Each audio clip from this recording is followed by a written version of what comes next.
नमस्कार दोस्तों, मैं भूपेंद्र कुमार सैनी एक बार फिर से आपके अपने YouTube चैनल ज्ञान विविध संस्कृत में एक बार फिर से स्वागत करता हूं। जैसा कि दोस्तों हम राजस्थान के जितने भी जिले थे उनका विस्तृत अध्ययन कर रहे थे। उनके अंदर जो प्रमुख प्रकार से उनकी ऐतिहासिक तथ्य थे या उनके अंदर जो प्रमुख मंदिर थे या उनके अंदर जो प्रमुख पर्यटन स्थल थे या उनकी बात हो व्यक्तित्व की, तो उनकी हम चर्चा विस्तृत रूप से कर रहे थे। तो कई जिलों को हमने कवर किया था। उसके अंदर जो आज हमारा जिला होगा वो होगा चित्तौड़गढ़ जिला। कौन सा? चित्तौड़गढ़। तो आइए शुरू करते हैं। ठीक है,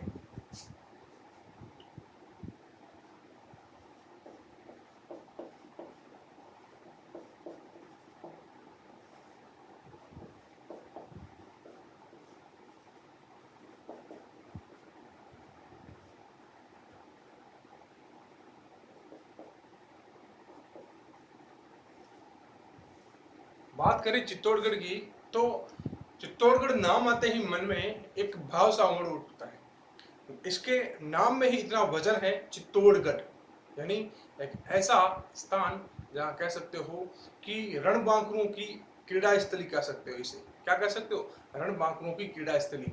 यानी ये राजस्थान का गौरव कहलाता है स्थान। क्या कहलाता है? गौरव। यानी यहाँ की जो ऐतिहासिक घटना देखें तो इसके बारे में कहा जा सकता है कि राजस्थान की अगर किसी प्रकार की कह सकते हैं कि कोई अगर प्रमुख रूप से कोई युद्ध के रूप में या कह सकते हो कोई शाखाओं के लिए या कई प्रकार से कह सकते हो जो वीरता के रूप में ये सेक्टर सबसे अग्रणी रहा। और कह सकते हैं कि राजस्थान को लंबे समय तक अपनी कह सकते हो कि जो अक्षुणता है उसको इसने बनाए रखा और कई आक्रांताओं ने इस पर आक्रमण करने की कोशिश की और कईयों को कह सकते हो कि ये जन्म स्थली रही। कईयों की ऐसे जो वीर थे, जो वीर पुरुष थे, उनकी ये जन्म स्थली रही थी। उसके अंदर आप कई प्रकार के नाम सुनते हैं। महाराणा प्रताप है, राणा सांगा है, कुंभा है, कई प्रकार के नाम आप सुनते हैं। ठीक है, तो इसके बारे में आज विस्तृत हम चर्चा करेंगे। इसके ऐतिहासिक फैक्ट पढ़ेंगे आप कि पहले इसके बारे में जानेंगे कि ये क्या है क्या नहीं है। ठीक है, उसके बारे में चर्चा करेंगे। ठीक है, तो चित्तौड़गढ़ की बात करें तो इसे हम कहते हैं राजस्थान का गौरव।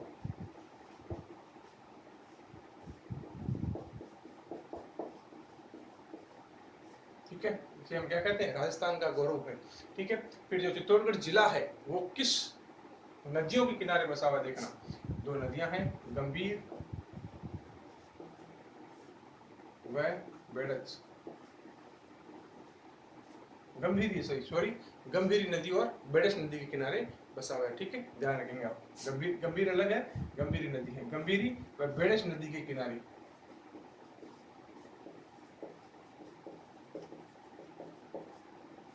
ठीक है, और मेवाड़ की राजधानी रहा था। जो आप पढ़ते हैं मेवाड़ की राजधानी रहा था। और कह सकते हो कई हिंदुआ सुल्तान यहाँ से निकले थे। क्या निकले थे? हिंदुआ सुल्तान, यानी जिन्होंने हिंदू धर्म की रक्षा के लिए, आन बान शान की रक्षा के लिए अपने प्राण तक न्यौछावर कर दिए थे। ठीक है, अब बात करें कि चित्तौड़गढ़ के अंदर प्रमुख रूप से कौन से मंदिर हुए थे या इसकी ऐतिहासिक परिघटनाएं क्या रही, उनके बारे में चर्चा करते हैं। ठीक है, अब बात करें कि जो चित्तौड़गढ़ दुर्ग है, चित्तौड़गढ़ दुर्ग की बात करें, चित्तौड़गढ़ दुर्ग है वो अलग है। ठीक है, चित्तौड़गढ़ जो दुर्ग है वो अलग है और चित्तौड़गढ़ जो जिला है वो अलग है। कैसे? याद रखना आप, हालांकि चित्तौड़गढ़ जिले के अंदर चित्तौड़गढ़ दुर्ग है, लेकिन नदियों का अगर पूछा जाए तो चित्तौड़ जो मुख्य नगर है, ये तो क्या है? नगर है या कह सकते हो नगर, ये नगर है। गंभीर बेड़च नदी के किनारे हैं। लेकिन बात की जाए अगर चित्तौड़गढ़ दुर्ग की तो ध्यान रखना चित्तौड़गढ़ दुर्ग अलग बसा हुआ रहेगा। तो चित्तौड़गढ़ दुर्ग की बात करें, चित्तौड़गढ़ दुर्ग, चित्तौड़गढ़ दुर्ग, तो ये ध्यान रखना सिर्फ बेड़च नदी के किनारे है, सिर्फ बेड़च नदी के किनारे। ठीक है, चित्तौड़गढ़ दुर्ग की बात करें तो सिर्फ क्या है? बेड़च नदी के किनारे है। अब चित्तौड़गढ़ दुर्ग किसने बनाया वो बाद में हम पढ़ेंगे, इसके पर्यटन स्थल तब इसकी चर्चा करेंगे। ठीक है, तो ये आपको ध्यान रखना है। राजस्थान के इसे हम गौरव कहते हैं। क्या कह सकते हो? जो वीर है उनकी क्रीड़ा स्थली रही थी, यानी वीर जो पुरुष है उनकी यह क्या रही थी? क्रीड़ा स्थली रही थी। ठीक है, अब जैसा कर लेते हैं इसके प्रमुख जो मंदिर वगैरह हैं उनकी। ठीक है, पहले बात करें कि चित्तौड़गढ़ जो दुर्ग है इसकी आकृति किस प्रकार की है। ठीक है, एक क्वेश्चन कई बार आ जाता है चित्तौड़गढ़ दुर्ग की आकृति।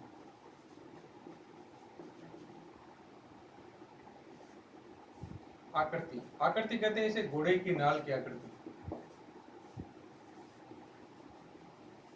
घोड़े के नाल की आकृति। ठीक है, घोड़े के नाल की आकृति।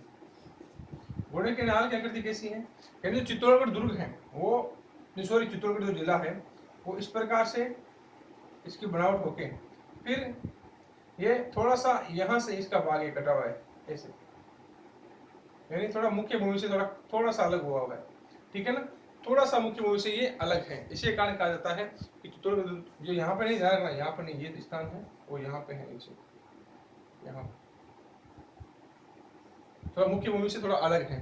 जैसे अजमेर भी है, अजमेर भी आपका जैसे अजमेर भी आपका इस प्रकार है, अजमेर भी क्या है इस प्रकार से स्थान है। यानी ये चित्तौड़गढ़ है, ये तो क्या है चित्तौड़, और ये आपका भैंसरोडगढ़, कौन सा भैंसरोडगढ़। ठीक है, और जैसे ये अजमेर है, अजमेर में ये ब्यावर है, क्या है ब्यावर है, इस प्रकार से है ये। ठीक है, आप याद रखेंगे। ठीक है,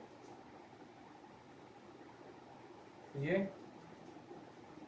अजमेर और ये ब्यावर। ठीक है, इस प्रकार से है। तो यानी ध्यान रखना दो ऐसे जिले हैं राजस्थान के अंदर, दो ऐसे जिले हैं जिनकी जो कह सकते हो जो मुख्य भूमि से एक बार अलग होकर फिर से ये अपनी सीमा का निर्धारण करते हैं। ठीक है, दो जिले हैं ऐसे, एक चित्तौड़ है एक अजमेर है। तो आकृति इसकी कैसी है? घोड़े के नाल की आकृति है, ये आप ध्यान रखेंगे। ठीक है, अब आइए चर्चा करते हैं इसके प्रमुख मेले और त्योहारों की। ठीक है,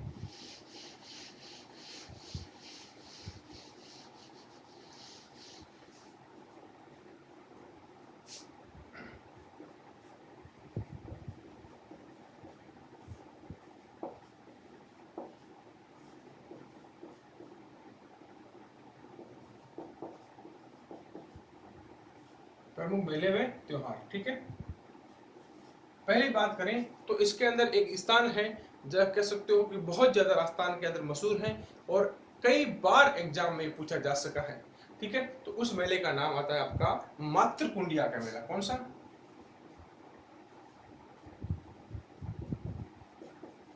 मातृकुंडिया का मेला। ठीक है, ये कहाँ भरता है ध्यान रखना। एक स्थान है हरनाथपुरा, हरनाथपुरा, और रासमी पंचायत में, कहाँ पे? रासमी पंचायत के अंदर। ठीक है, हरनाथपुरा, रासमी, चित्तौड़गढ़। ठीक है, ध्यान रखेंगे आप। ठीक है, यहाँ पे स्थान है। यहाँ पर कौन सा मेला पड़ता है? मातृकुंडिया का मेला। इसकी विस्तृत चर्चा हम जब मंदिर पढ़ेंगे, ये मंदिर भी यहाँ पर, तब इसकी चर्चा पूरी करेंगे। ठीक है, तो ये आपका पहला मेला था। ठीक है, दूसरा मेला देखिएगा। दूसरा जो मेला है उसे कहते हैं सांगलिया जी का मेला।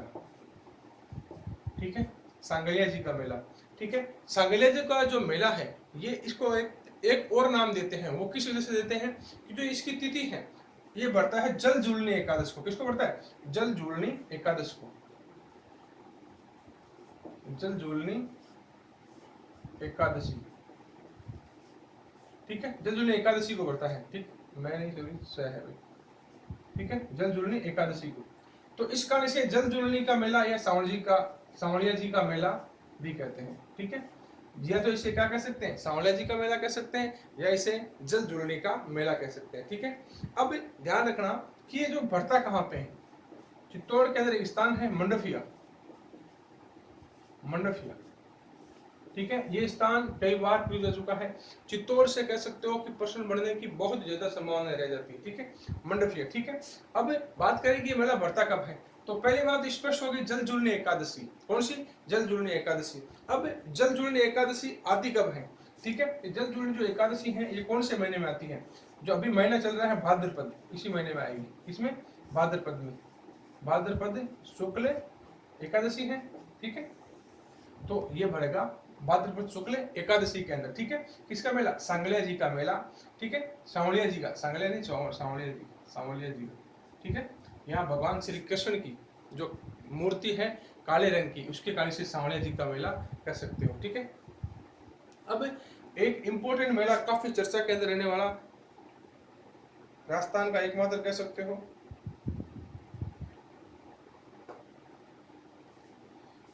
तीसरा मेला राम रावण मेला, राम रावण मेला। और ये बढ़ता है आपका कहां पे, ध्यान रखना, जो बड़ी सादरी है, बड़ी सादरी, ठीक है, बड़ी सादरी में बढ़ता है। और बढ़ता कब है, ये बढ़ता है चैत्र कृष्ण दशमी को, ठीक है, चैत्र कृष्ण दशमी को, ठीक है।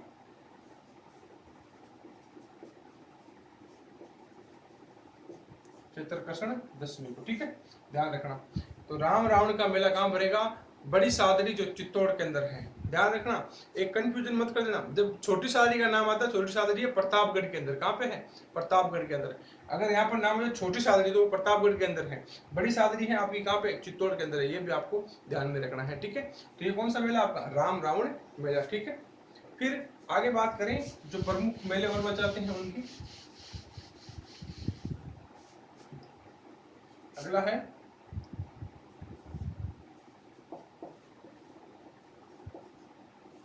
जोहर मेला, ठीक है। और जोहर मेले की ध्यान रखना कि ये चित्तौड़गढ़ दुर्ग में बढ़ता है, कहां बढ़ता है, चित्तौड़गढ़ दुर्ग में।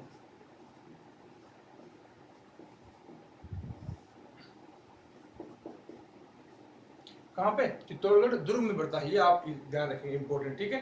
अब आगे बात करें, एक जैसे अपने महोत्सव होते हैं उसी प्रकार एक होता है मेवाड़ महोत्सव, मेवाड़ महोत्सव।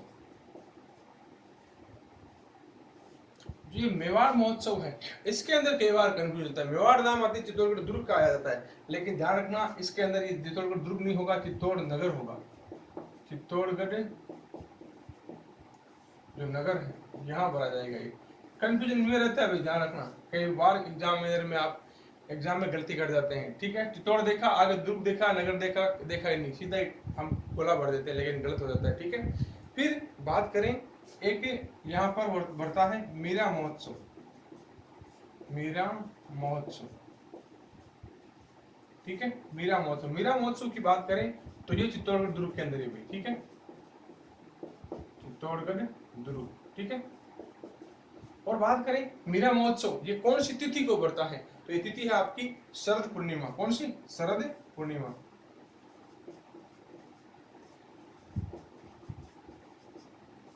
शरद पूर्णिमा, ठीक है। तो इसके अंदर ध्यान रखने वाली बातें कौन सी है, आपको ये ध्यान रखना है, नगर आया है नीचे ऑप्शन में कि पीछे दुर्ग आया है, ठीक है, ये आपको ध्यान रखना है। मेरा महोत्सव की बात करें तो चित्तौड़गढ़ दुर्ग में भरेगा, ठीक है। अगर जोहर मेले की बात करें, जोहर मेला, जोहर जानते हैं, जोहर मेला जो कह सकते हो कि जो मेवाड़ या कह सकते हो कहीं पर भी किसी भी स्थान पर जो स्त्रियां अपने सतीत्व की रक्षा करने के लिए आत्मसमर्पण नहीं करके दुश्मन के सामने अपने आप को अग्नि के हवाले कर देती थी, उनको क्या कहते हैं, जोहर कहते हैं, क्या कहते हैं, जोहर करना कहते हैं, ठीक है। और जब जोहर और केसरिया साथ में होता है तो उसे कहते हैं साका, क्या कहते हैं, साका, ठीक है। केसरिया की बात करें, जब कह सकते हो कि जो वीर राजपूत पुरुष थे वो क्या करते थे, जब दुश्मन के सामने किसी प्रकार से यह लगता था कि भाई अब अपनी जो कह सकते हो कि जीत तय नहीं है, ठीक है, तो वह अपनी जो सब पगड़ी होती थी, जो अपनी पगड़ी होती थी केसरिया पगड़ी, उसको अपने तन पर लपेट कर हाथों में दो दो तलवारें लेकर युद्ध भूमि में उतर जाते थे। यानी उनका एक ही मकसद होता था, आत्मसमर्पण नहीं करना, आत्मसम्मान को बनाए रखना, और उसके लिए वे युद्ध करते थे और दुश्मन के सामने सरेंडर कह सकते हो या आत्मसमर्पण नहीं करते थे, ठीक है। ऐसे होते थे राजपूत कह सकते हो, ठीक है, या कह सकते हो इस प्रकार से, या कह सकते हो कि राजस्थान के बड़े ही वीर जिनका नाम इतिहास में गर्व से लिया जाता है, ठीक है। अब आगे बात करें चित्तौड़गढ़ के अंदर कि जो प्रमुख मंदिर कौन कौन से हैं उनकी बात करते हैं।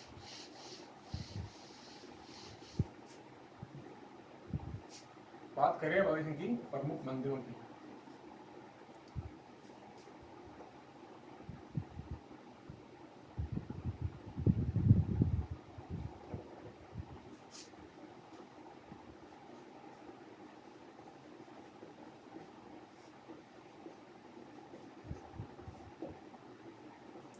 प्रमुख मंदिरों की बात करें तो पहला मंदिर हम पढ़ेंगे इसका नाम होगा मातृकुंडिया। कौन सा? मातृकुंडिया, जो अभी हमने थोड़ा सा समय दिया था, मातृकुंडिया। मातृकुंडिया कहाँ पे है ये ध्यान रखना, हरनाथपुरा, रास में।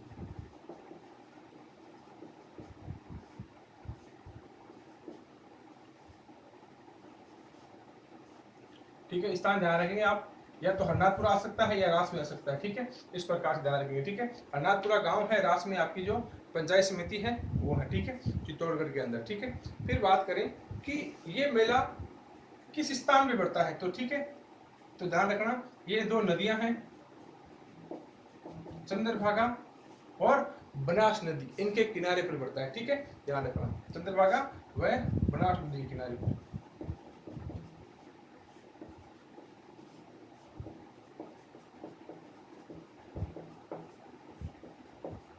ठीक है, चंद्रभागा व बनास नदी के किनारे पर पड़ता है। अब बात करें मातृकुंडिया मेले की, तो मातृकुंडिया मेला है, इसका एक उपनाम है और बहुत ही शानदार नाम है इसका। ठीक है, इसे हम कहते हैं राजस्थान का हरिद्वार। क्या कहते हैं?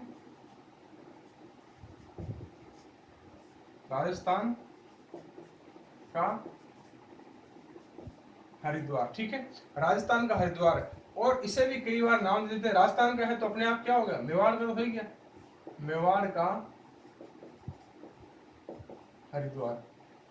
ठीक है, कहते हैं कि हरिद्वार के बाद सबसे ज्यादा कह सकते हो जो राजस्थान के लोग हैं वो अस्थि विसर्जन यहीं पर करते हैं, अपने जो पूर्वजों का अस्थि विसर्जन है वो यहीं पे करते हैं, इसलिए इसे कहते हैं राजस्थान का हरिद्वार। और हरिद्वार की भांति यहाँ एक लक्ष्मण झूला भी लगा हुआ है। क्या लगा हुआ है? लक्ष्मण झूला, जिस प्रकार हरिद्वार में लगा है। ठीक है, ये भी आप ध्यान रखेंगे। ठीक है, और यहाँ पे क्या है, लक्ष्मण झूला भी, लक्ष्मण झूला, लक्ष्मण झूला भी लगा हुआ है, जिस हरिद्वार के अंदर लगा है वैसे भी यहाँ के अंदर लक्ष्मण झूला लगा। ठीक है, आप ध्यान रखेंगे। ठीक है, और ये लक्ष्मण झूला हरिद्वार में भी है, हरिद्वार की भांति। ठीक है, इसके बारे में भी आप ध्यान रखेंगे। ठीक है, तो ये आपका जो मेला था वो था मातृकुंडिया का मेला। कौन सा? मातृकुंडिया का मेला। ठीक है, अब आगे चर्चा करें, दूसरा जो मेला है उसकी चर्चा करते हैं। दूसरे मेले की बात करें तो दूसरा मेला आपका आएगा सांवलिया जी का मेला।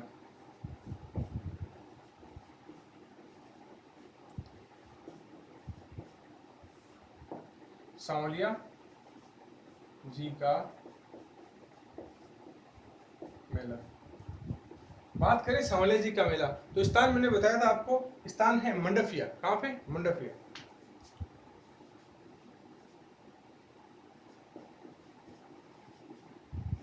मंडपिया कौन सा स्थान? मंडपिया स्थान रहेगा आपका। ठीक है, फिर अब इसकी बात करें कि इसके अंदर क्या क्या इंपॉर्टेंट तत्व हैं, ये ध्यान रखना है भैया ना, तरीके से मंडपिया। ठीक है, सांवलिया जी की बात करें तो मैंने कहा था श्री कृष्ण का मंदिर है यहाँ पर। ठीक है, तो ध्यान रखना यहाँ पर भगवान श्री कृष्ण, थोड़ा सा लगा देते हैं इसको,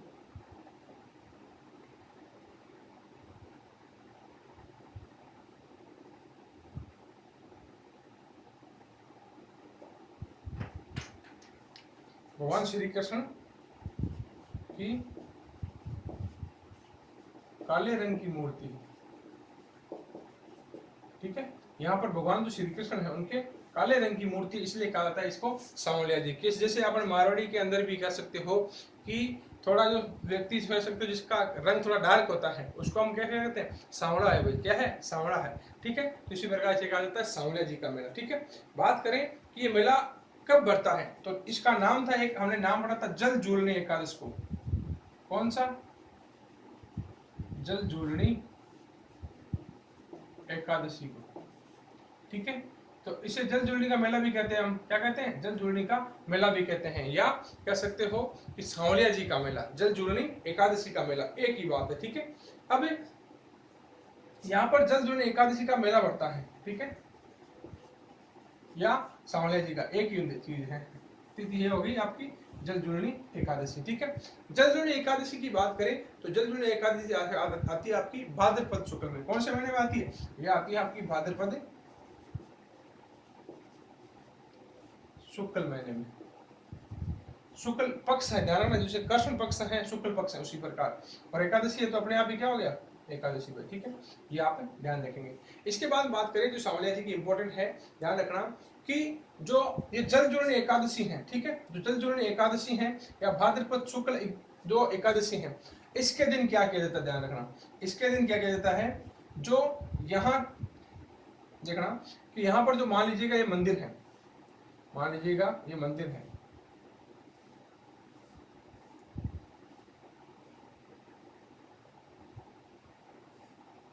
जो यहाँ पर जो मूर्ति है, जो यहाँ पर जो मूर्ति है, इस मूर्ति को यहाँ से निकालकर, यहाँ से इस मूर्ति को निकालकर एक चांदी के रथ पर, किस पर? चांदी के रथ पर ले जाकर, चांदी के रथ पर इस मूर्ति को रखा जाता है, और इस मूर्ति को रखकर पास के अंदर एक सरोवर है, तालाब है, क्या है? तालाब। यहाँ इसको स्नान कराया जाता है। किसको? जो कृष्ण जी की मूर्ति है, इसको स्नान कराया जाता है। और कौन सी तिथि को? जल जुलनी एकादशी को। ठीक है, तो यहाँ पर ध्यान रखना कि अगर क्वेश्चन किया जाए कि जल जुलनी, या कह सकते हो ऐसा प्रश्न हो सकता है कि जो सांवलिया जी के मंदिर है, सांवलिया जी का मंदिर है, उसको स्नान कब कराया जाता है? तो ध्यान रखना जल जुलनी एकादशी को। नाम से स्पष्ट हो रहा है जल जुलनी, यानी जल के अंदर झूला झुलाया जाता है। ठीक है, तो ध्यान रखना यहाँ जल जुलनी एकादशी को श्री कृष्ण जी की मूर्ति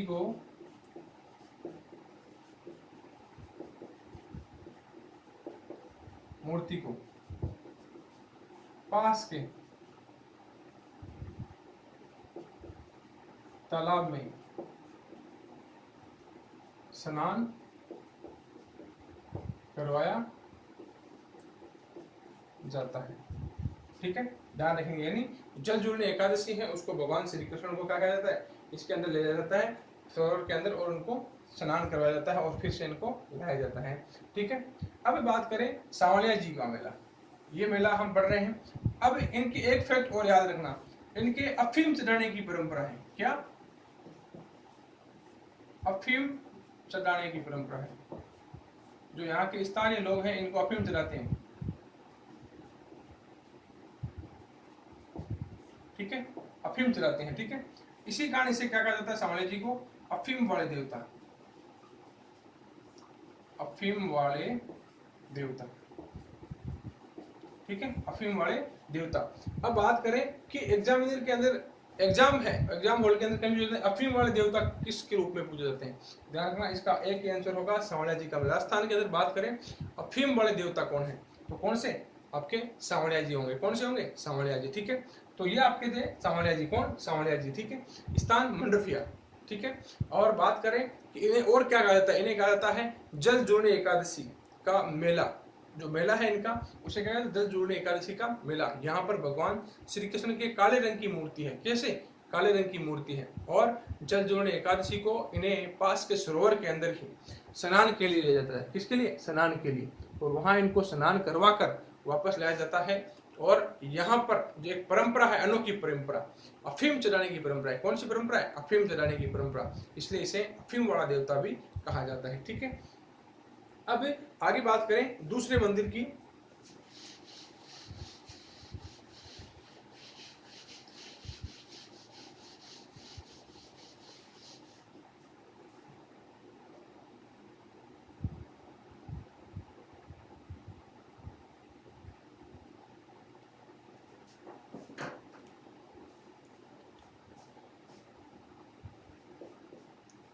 तो उस मंदिर का नाम है समदेश्वर।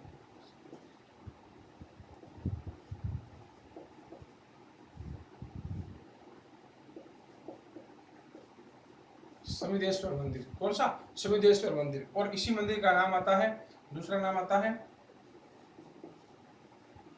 मोक्कल मंदिर। कौन सा नाम आता है? मोक्कल मंदिर। और इसी का नाम आता है त्रिभुवन मंदिर।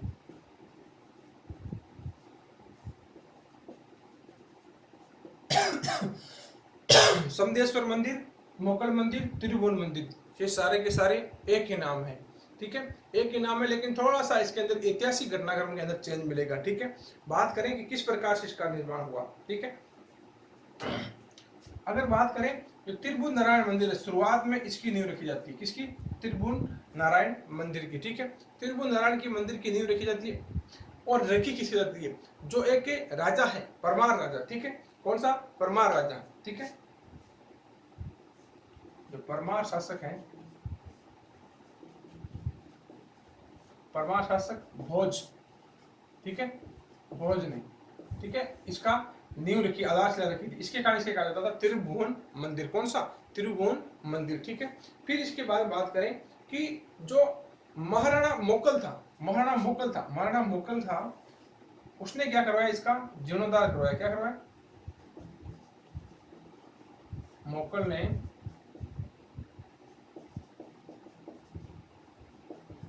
जीर्णोद्धार करवाया। ठीक है, जीर्णोद्धार करवाया और इसका नाम बढ़ गया क्या? मोकल मंदिर। ठीक है, और परमार शासक भोज की वजह से इसे भोज मंदिर भी कहा जाता है। क्या कहा जाता है? भोज मंदिर। ठीक है, भोज मंदिर भी कहा जाता है। ठीक है, भोज मंदिर भी। ठीक है, ध्यान रखना। तो जो इसका जीर्णोद्धार की बात करें, किसकी जीर्णोद्धार की, तो वो किसने करवाया था? मोकल ने करवाया था। किसने करवाया था? मोकल ने। ठीक है, और समदेश्वर जो मंदिर है, ये है कहाँ पे स्थित? ध्यान रखना, तो ये चित्तौड़गढ़ दुर्ग के अंदर है। जो चित्तौड़गढ़ दुर्ग है उसके अंदर है। कहाँ पे? चित्तौड़गढ़ दुर्ग। तो ध्यान रखना, आपको जिले के साथ साथ चित्तौड़गढ़ दुर्ग भी कवर होता जा रहा है, क्योंकि चित्तौड़गढ़ दुर्ग के अंदर प्रमुख प्रमुख स्थान है, वो भी आपके कवर होते रहेंगे। तो फिर चित्तौड़गढ़ दुर्ग के अंदर हमें इतना ज्यादा परेशान होने की आवश्यकता नहीं रहेगी। ठीक है, तो समिदेश्वर मंदिर, और मैंने कहा था जब ईश्वर आता है उस मंदिर को कहते हैं कौन सा? शिव जी का मंदिर। कौन सा? शिव जी का मंदिर। ठीक है, अब महाराणा मोकल ने इसका क्या करवाया? जीर्णोद्धार करवाया था। और जीर्णोद्धार किसके नेतृत्व में करवाया था? जो अपना शिल्पी था इनका, जेता। ठीक है, जेता, इसका नाम याद रखना। ऑप्शन में आपको मोकल मिलता है तो बढ़िया है, अगर जेता मिलता है तो और भी बढ़िया। ठीक है, तो ये भी आपको ध्यान में रखना है। ठीक है, जेता के द्वारा करवाया गया था। ठीक है, महाराणा मोकल ने निर्देश दिए थे और काम पूरा करवाया जेता के द्वारा संपादित किया गया। तो ये आपका कौन सा था? समिदेश्वर मंदिर। ठीक है, अब आगे बात करें जो प्रमुख मंदिर है उसकी चर्चा करते हैं। ठीक है, तो अगले वाला जो मंदिर है उसके मंदिर की बात करें तो इसका नाम है मीरा मंदिर। कौन सा? मीरा मंदिर। अब जितने भी मंदिर रहेंगे आपको वो चित्तौड़ दुर्ग के अंदर रहेंगे। ठीक है, ध्यान रखना आप।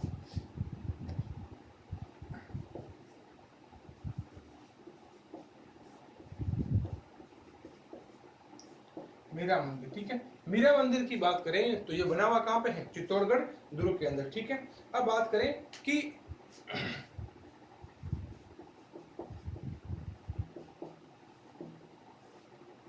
चित्तौड़गढ़ दुर्ग, अब कई बार क्वेश्चन किया जाता है कि किस शैली के अंदर बना हुआ है, तो शैली, तो जो शैली है इसकी वो है इंडो आर्य। इंडो आर्य शैली में बना हुआ है। कौन सी के अंदर? इंडो आर्य शैली के अंदर बना हुआ है। ठीक है, ये आप ध्यान रखेंगे। फिर चित्तौड़गढ़ दुर्ग है उसके अंदर ही, जो इसके अंदर ही, और जो मीरा मंदिर है उसके जस्ट सामने मीरा के गुरु रैदास की छतरी बनी हुई है। किसकी छतरी बनी है? गुरु रैदास की। देखो आप समझिएगा, जैसे मान लें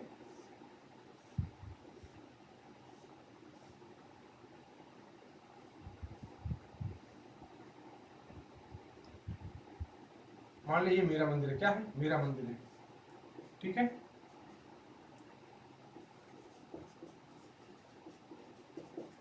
मीरा मंदिर, इस मीरा मंदिर के जस्ट सामने रैदास की छतरी बनी है। किसकी छतरी बनी है? रैदास की।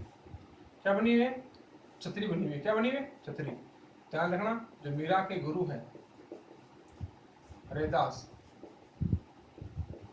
उनकी छतरी भी कहाँ पे है? मीरा के मंदिर के जस्ट सामने है। तो अपने आप ही क्या होगी? चित्तौड़गढ़ दुर्ग के अंदर होगी। आपसे पूछा जाए कि रैदास की छतरी कहाँ है, तो आप क्या बताएंगे कि रैदास की छतरी भी कहाँ है? चित्तौड़गढ़ दुर्ग के अंदर ही है। ठीक है, अब आगे बात करें कि एक प्रमुख जो मंदिर है उसकी बात करते हैं। ठीक है, जो अगला मंदिर है उसको कहते हैं श्रृंगार चौरी। क्या कहते हैं? श्रृंगार चौरी। ठीक है, श्रृंगार चौरी। श्रृंगार चौरी की बात करें तो ये एक मंदिर है जिसे कहते हैं शांतिनाथ जैन मंदिर।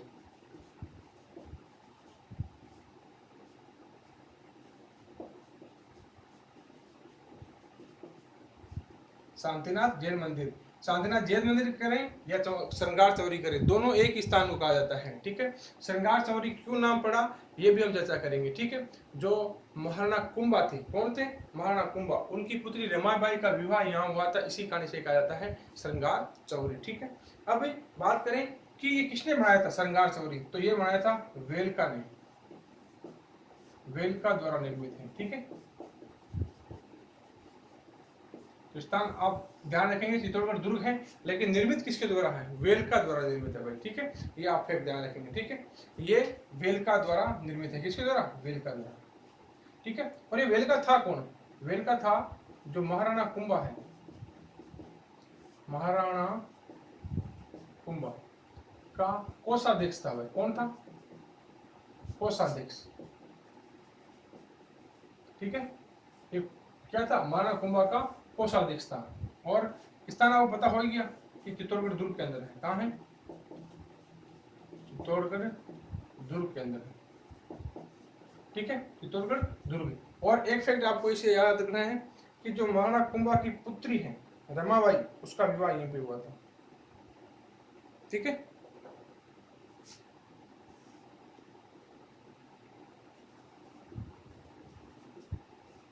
कुंभा की पुत्री रमाबाई का विवाह